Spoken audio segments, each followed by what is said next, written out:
My name is Norm Cairns. I wrote this book, Mistakes, Misstatements, Lies, and Other Miscommunication Tactics. It's available on several sites.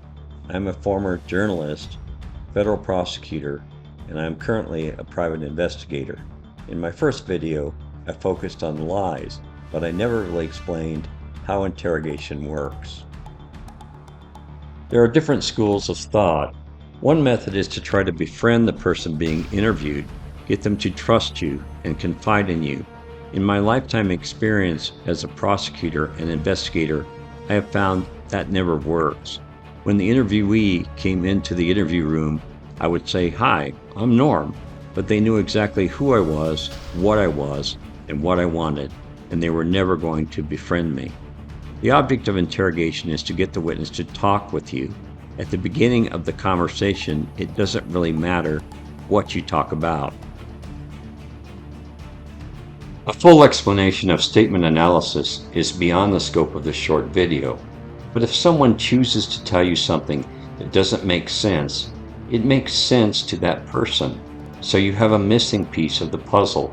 He or she chose to tell you something that seems irrelevant. It's not irrelevant to that person, or they would not have chosen to tell you about it.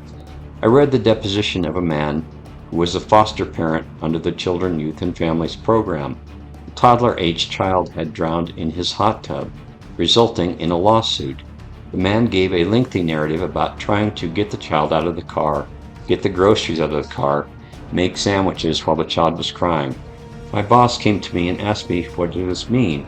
I said, "He is telling us why he killed the child." The clincher was the final statement, in which he said, "They found him in the hot tub." Pronouns are extremely important in statement analysis. He didn't say, "I found him there," because he knew already that he was there. I called the homicide detective and told him, "This guy killed the child."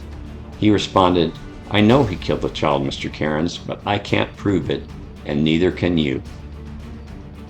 I have studied extensively the interrogation of Adolf Eichmann by Israeli Mossad agents.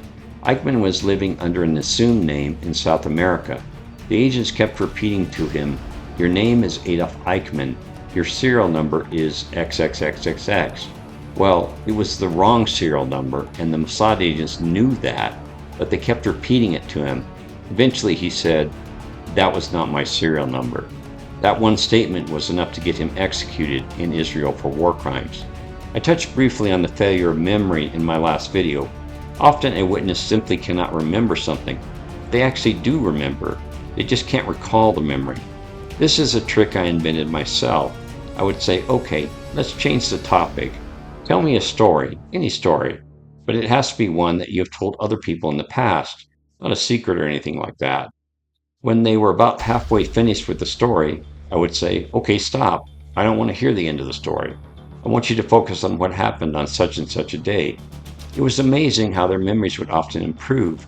By doing something totally unexpected and inexplicable, I was able to induce a mild hypnotic trance in the witness. People think that hypnosis is watching a watch on a chain. It's more complicated than that. By doing things that are unexpected, you can throw the witness's mind into a state of disarray and thus more subject to suggestion.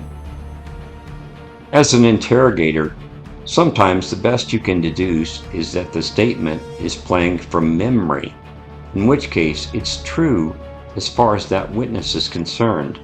Often we never really know what happened, but if the statement is playing from memory, it's true for that witness.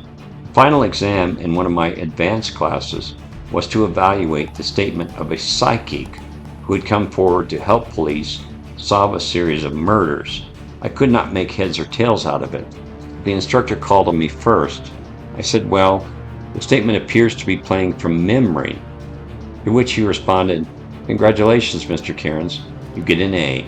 The statement is playing from memory, which means the psychic was there when the murders were committed." Anyway, I hope you enjoyed this short video on interrogation and statement analysis.